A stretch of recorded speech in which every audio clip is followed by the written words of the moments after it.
자, 이번 시간에 81회 전산세무 2급의 이론 문제에 대해서 보도록 하겠습니다. 먼저 1번에 보시면 재고자산에 대한 설명이다. 잘못된 것은 나와 있는데요. 1번에 보시면은 이런 거죠. 성격이 상이한 재고자산들이 있습니다. 이걸 일괄해서 매입한다라고 한다면 어떤 식으로 해서 각각의 재고자산 금액을 구해야 되느냐라는 건데, 이 경우에는 재고자산의 각각의 개별적인 재고자산의 공정가치를 반영해서 배분한다라고 보시면 되겠습니다. 그러니까 예를 들어서 성격이 이런 형태로 해서 다르다라는 것이죠. 얘네들을 일괄해서 구매를 했다라는 겁니다.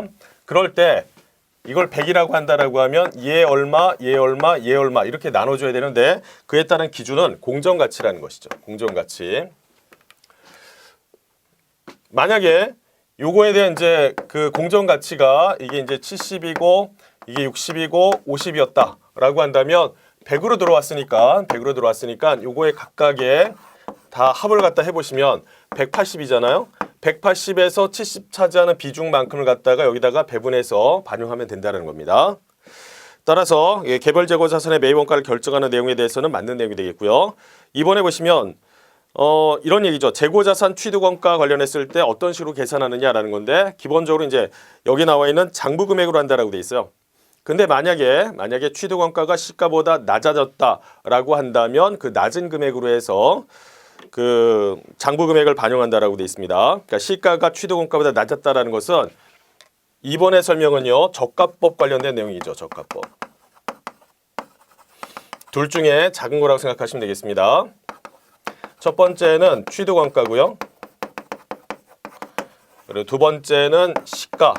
둘 중에 낮은 금액. 만약에 취득원가가 100이라고 치고요. 시가가 90이었다라고 한다면 낮은 금액. 예로 해서 장부금액을 반영한다는 것이죠. 이게 저가법이 되겠습니다.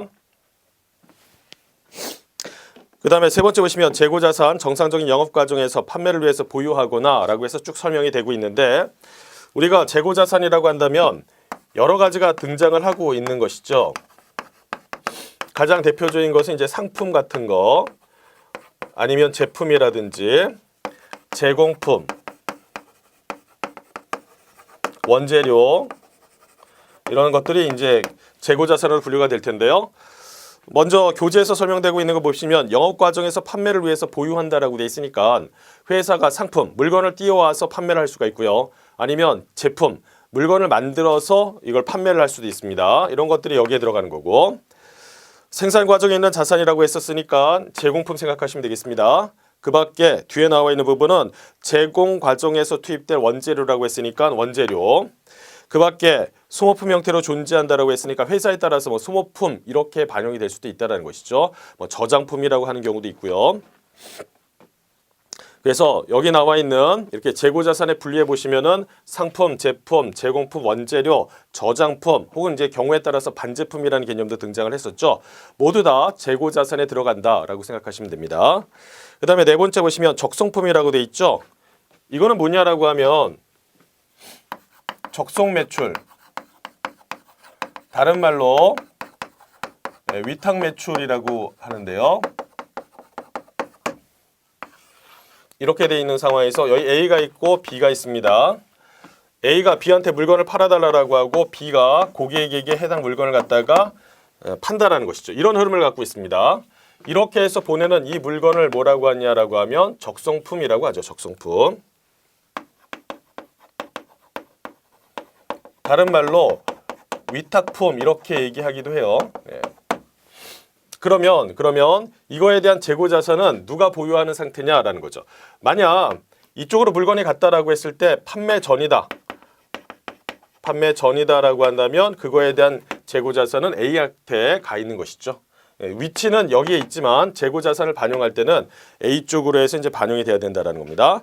근데 4번에 있는 내용을 가만히 들여다보시면 수탁자가 제3자에게 판매를 할 때까지 수탁자가 점유하고 있기 때문에 제3자에게 판매하기 전까지는 수탁자의 재고자산이 포함된다라고 했는데 그렇지 않아요. A를 뭐라고 하냐면 위탁자라고 하고요. 부탁을 들어준 B를 갖다가 수탁자라고 한단 말이죠. 그러니까 판매 전이다라고 했을 때 위치는 여기에 있지만 법적인 소유권은 누구한테 있는 거예요?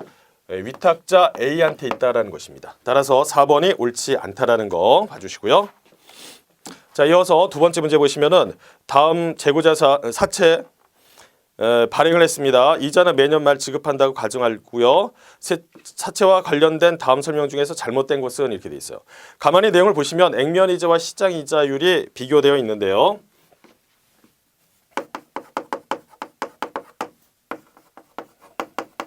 액면 이자율이 얼마냐면 이제 10%라고 돼 있습니다. 반면에 시장 이자율은요 3%밖에 안 돼요. 누가 더 큰 거냐라고 하면 얘가 더 이렇게 큰 거죠.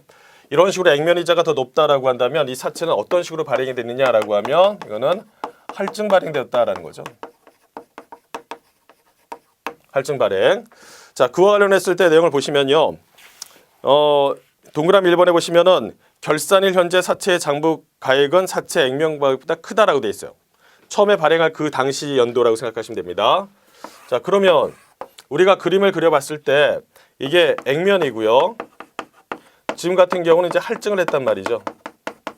할증을 하게 되면 여기 이제 만기 시점이라고 했을 때 이런 식으로 해서 모양을 띠고 있습니다. 장부 금액이. 그러니까 처음에 당해년도 발행을 했다라고 한다면 그때 당시에는 할증이 여기 위로 가 있어요. 액면보다. 그러니까 1번에 있는 설명 사채 액면가보다 크다라는 것은 맞는 내용이 되겠고요. 2번에 보시면은 현금으로 지급된 이자는 10만 원이라고 했는데 맞습니다. 왜냐하면 이제 여기에 액면 이자가 10%라고 돼 있으니까 그 액면가액 100만 원이잖아요. 실제 현금으로 지출된 이자는 얼마냐라고 하면 여기에 액면 100만 원에다가 곱하기 액면 이자의 10%를 반영해서 10만 원의 현금으로 지급된 이자 내역이 되겠습니다. 맞아요. 그 다음에 3번에 보시면 중요하죠. 사채 할인 발행 차금 상각액은 매년 감소한다라고 했는데 수목적상 기억하셔야 되겠습니다.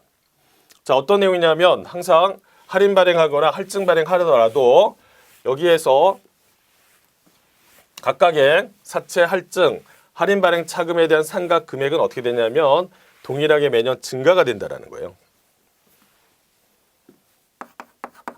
사채 할인 그 다음에 할증 발행하는 경우에 있어서도 매년 이제 기간이 경과된다라고 하면 장부상 금액이 어떻게 되냐 할인된 것은 위로 올라가야 되고요. 할증된 것은 밑으로 내려가야 돼요. 왜냐하면 이제 이런 구조를 띈다라는 거죠. 이게 할증, 이게 할인 이렇게 되니까요. 그 다음에 상각하는 금액은 어떻게 됐냐라고 하면요. 이거는 둘 다 증가를 하고 있습니다. 둘 다. 이 부분이 이제 시험에서 많이 언급이 되고 있어요. 중요합니다. 기억하셔야 되겠습니다. 자, 그래서 보시면은 사채 할증 발행 차금은 매년 감소한다라고 했는데 감소하지 않아요. 실제 계산해 보면은 둘 다 증가되는 것으로 나옵니다. 이 부분 기억하셔야 돼요. 그래서 3번이 옳지 않은 것이고요. 4번에 보시면은 이자 비용 인식 후에 사채 할증 발행 차금 잔액은 0원이 된다라고 했으니까 맞는 내용이죠. 2000X 말에 이자 비용 인식한 후에라고 했으니까 이거는 지금 2016 그 내용 보시면 이게 이제 당시 기준으로 해서 본다라고 하면 처음에 이제 발행이 됐다라는 거죠. X 1년 기준으로 해서 발행이 됐습니다. 그리고 다시 X 3년 기준으로 해서 12월 31일에 끝났다라는 거죠.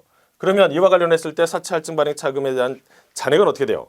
전부 다 상각돼 버렸기 때문에 여기 액면 금액에 수렴을 하게 돼 있죠. 따라서 이거는 전부 다 관련된 금액이 0으로 이제 뜹니다. 0으로. 그래서 2번에 관련된 설명 중에서 잘못된 것은 뭐예요? 3번 내용이라는 거 기억하시고요. 자, 이어서 세 번째 보시면 배당에 관한 설명으로 옳지 않은 것은 이렇게 되어 있습니다. 회사가 배당을 지급한다는 것은 말 그대로 뭔가 벌어들였다는 것이죠. 벌어들인 재원을 바탕으로 해서 배당이 지급이 됩니다. 1번에 보시면 이익잉여금에서 지급되어야 한다라는 거 맞아요. 그 다음에 두 번째 보시면 주식 배당 후에 발행 주식 수는 증가를 하죠. 증가를 하지만 자본의 전체에 대한 내용은 변화가 있어요? 없어요? 없다라고 했었습니다.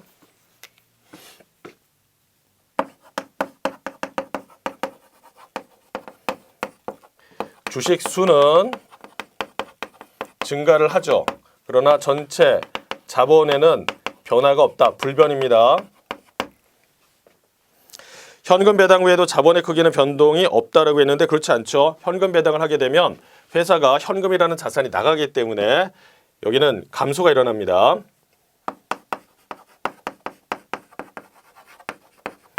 만약에 지급을 했다라고 하면 미지급 배당금, 부채의 감소 들어가 있고요. 여기에다가 현금 이런 형태로 해서 처리가 될 거예요. 얘가 뭐냐라고 하면 얘가 이제 자산의 감소가 되는 거잖아요. 돈이 나갔으니까. 자, 그러니까 이제 자본의 크기는 어떻게 되냐면 자산이 감소가 되면서 자본의 감소도 일어나는 것이죠. 이거는 이렇게 구분하시면 됩니다. 여기는 주식 배당은 자본에 대한 변화가 없지만 현금 배당한다라고 하면 결과적으로 자산이 줄어드니까 자본 역시도 어떻게 해요? 감소가 되는 그런 흐름을 갖고 있다는 거죠. 4번에 보시면 상법상 중간 배당은 회계연도 중에 1회 한해서 정관에 정하여 진행할 수 있다라고 되어 있습니다.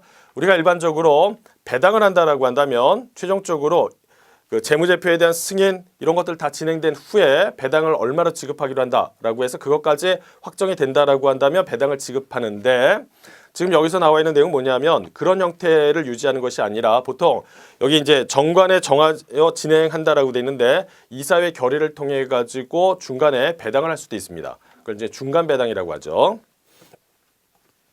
그래서 상법상 중간 배당에 대해서 회계연도 중에 1회 한해서 정관에 정하는 그런 내용에 따라서 진행할 수는 있습니다.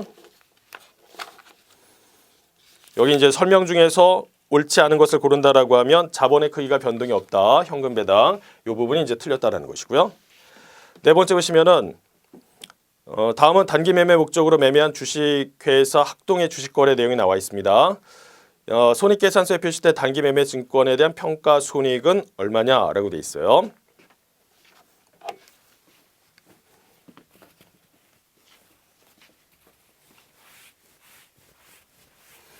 단기 매매 증권 관련했을 때 기말에 평가를 한다라고 했었죠. 그렇게 해서 평가 나온 금액을 갖다가 단기 손익에 반영한다라고 했었습니다.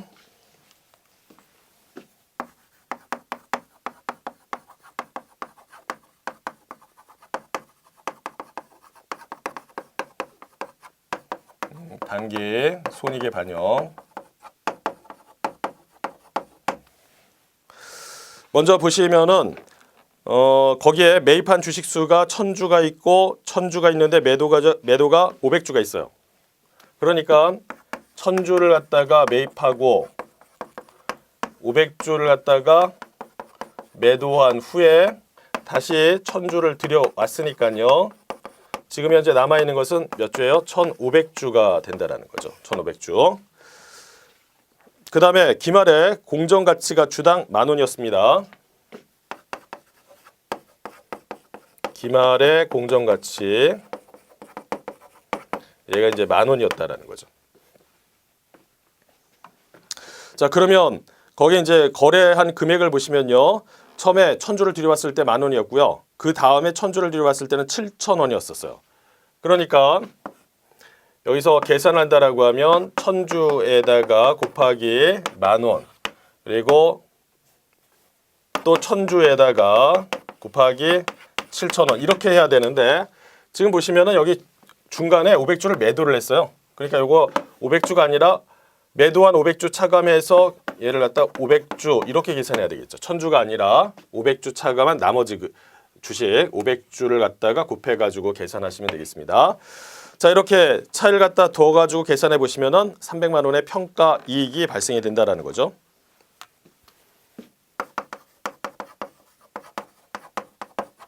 평가이익 300만 원. 5번에 보시면 유형자산의 취득원가에 관련된 설명입니다. 가장 잘못된 거. 1번에 보시면 운송비와 설치비는 취득원가에 가산을 한다라고 돼 있어요. 우리가 이제 유형자산 취득원가 관련해 가지고 얘를 들여오기 위해서 들어간 모든 매입 부대비용 다 더하죠. 그 중에 대표적인 게 뭐가 있느냐라고 하면 뭐 설치비라든지 그 다음에 운임이라든지 등 여러 가지가 있습니다. 그래서 운송비, 설치비, 취득원가에 가산하는 거 맞죠? 그 다음에 중개인 수수료가 있습니다. 중개 수수료도 다 들어가는 것이죠. 그 다음에 재산세는 취득원가에 가산한다. 취득세는 취득원가에 가산한다. 둘 다 나와 있는데 이렇게 보시면 되는 거예요. 만약에 해당 자산이 취득세 과세 대상이다 라는 거죠.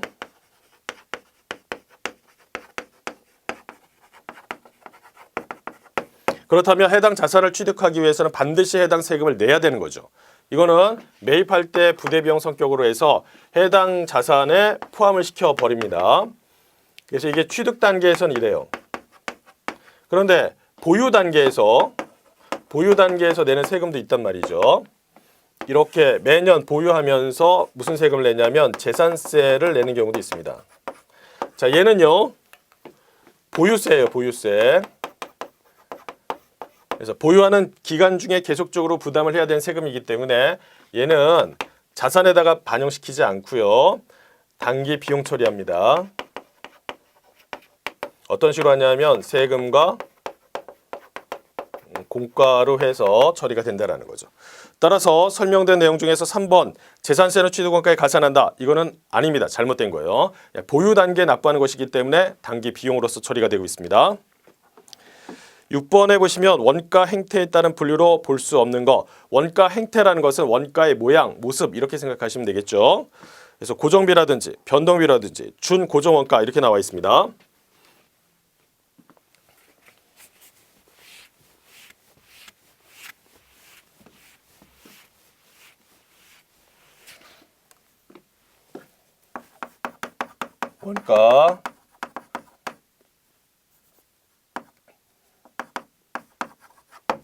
원가 행태라고 돼 있죠. 그래서 원가의 모양 모습이라고 했었는데 어떤 게 있냐면 고정비, 변동비, 그리고 여기에 준 고정비, 준 변동비가 있습니다. 이게 원가 행태에 따른 분류고요. 여기 직접비라고 나와 있는데 이거는 원가의 추적 가능성에 따라서 추적할 수 있다라고 한다면 이거는 직접비고요. 만약 추적이 불가능하다라고 하면 간접비 이렇게 구분하시면 되겠습니다. 따라서 여기 원가 행태에 따른 분류로 볼 수 없는 것은 직접비가 해당이 되고요. 7번에 보시면 개별원가 계산에 대한 설명이 아닌 것은 1번에 보시면 원가의 집계가 공정별로 이루어지기 때문에 개별 작업별로 작업지 시설을 작성할 필요는 없다라고 되어 있는데 1번 관련된 내용은요. 종합원가 계산과 관련된 내용입니다. 종합원가 계산 여기서 핵심적인 내용은 뭐냐면 공정별 요게 이제 키워드라고 생각하시면 되겠습니다. 반면에 이제 개별 원가다라고 한다면 개별 작업별로 해서 원가를 계산하는 것이죠. 그 차이점이 있습니다. 그래서 1번이 옳지 않고요. 2번에 보시면은 다품종 소량 주문 생산하는 형태에 적합이 하다라고 돼 있어요. 맞아요. 그 다음에 3번에 보시면 제조 간접비의 배분이 중요한 의미를 갖고 있습니다. 맞고요. 그 다음에 4번에 보시면 월말 제공품의 평가 문제가 발생하지 않는다라고 돼 있는데 자, 이것도 맞는 내용이죠. 따라서 종합원가와 개별원가 관련했을 때 두 가지의 차이점에 대해서 잘 정리해 주실 필요가 있겠습니다. 그 다음에 8번째 보시면 다음은 보조분비의 배분 방법에 대한 설명입니다. 틀린 것은 이렇게 돼 있어요. 자, 1번에 보시면 직접 배분법이라고 돼 있습니다.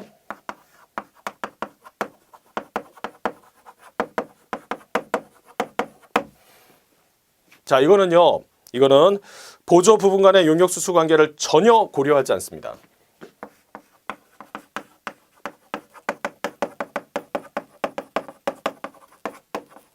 전혀 고려하지 않는다. 그러니까 1번이 옳지 않은 것이죠. 여기서는 일부를 고려하는 방법이다라고 했는데 만약에 일부를 고려한다라고 하면 이거는 뭐냐라고 하면 단계 배분법이에요. 그래서 다릅니다. 그 다음에 2번에 보시면 상호배분법 이거는 완전히 고려하는 것이죠. 우리가 직접과 단계하고 그 다음에 상호배분법 구분을 하는데 얘는 완전히 인식하는 거죠. 완전히 고려. 맞는 것이고요. 반면에 상호배분법은 원가 계산하는 데 있어서 굉장히 정확하지만 그에 따라서 시간 이런 것들이 많이 소요가 된다는 거죠. 그게 단점입니다. 4번에 보시면 단계배분법 적용할 때 가장 많은 부분에 용역을 제공하는 보조 부분부터 상대적으로 적은 부분의 용역을 제공하는 보조 부분 순으로 해서 보조 부분비를 배분한다라고 했는데 이렇게 생각하시면 돼요. 보조 부분 상호 간에 누가 더 남한테 많이 베푸느냐, 많이 베푸는 쪽을 제 1순위로 집어넣고 그 다음을 갖다가 2순위로 놓는다라고 생각하시면 되겠습니다. 그래서 8번에서 설명되고 있는 것 중에 틀린 것은 1번이에요. 직접 배분법에서는 이건 어떻게 해요? 전혀 고려되지 않는다라는 거. 9번 문제 보시면 종합원가 계산 절차를 순서대로 바르게 연결한 것은 이라고 되어 있잖아요. 맨 먼저 어떻게 돼야 될까요? 물량의 흐름을 파악해야 된다라고 했었어요.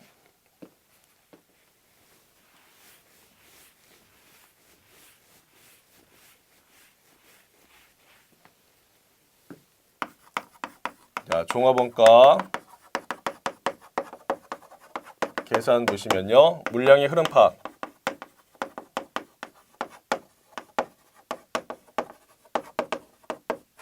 그래서 어떻게 해요? 기초, 단계 착수라든지 단계 완성, 기말 이런 식으로 해서 이제 나누죠. 나눠가지고 내용을 파악하는데 이게 투입이라고 생각하시면 되겠고요. 그에 따른 산출이라고 생각하시면 되겠습니다. 이게 물량의 흐름을 파악하는 것이다라는 거죠. 그리고 나서 그 다음 단계가 완성품 환산량을 계산하죠. 완성품 환산량 계산합니다. 일반적으로 재료비 그 다음에 가공비로 나눠가지고 계산을 하고 있습니다. 그 다음에는요. 기초제공품 원가와 단기 발생 원가를 집계해서 계산을 합니다. 여기 나와 있는 게 이게 기초하고 단기를 더해가지고 계산하는 방식. 이게 뭐예요? 평균법이죠. 평균법. 기초는 여기에 단기 완성 쪽으로 들어가고 단기 것만 가지고 계산하는 방식은 선입선출법이고요. 그 다음에 나중에 어떻게 되냐면 단위당 원가를 계산합니다. 그리고 나서 완성품과 기말 제공품의 각각의 원가를 배분하는 것이죠. 그래서 내용을 보시면 2번이 맞습니다. 10번에 보시면 제조간접비 직접 노무 시간을 기준으로 해서 배부하고 있습니다. 제조간접비의 배부 차이는 얼마냐라고 되어 있네요.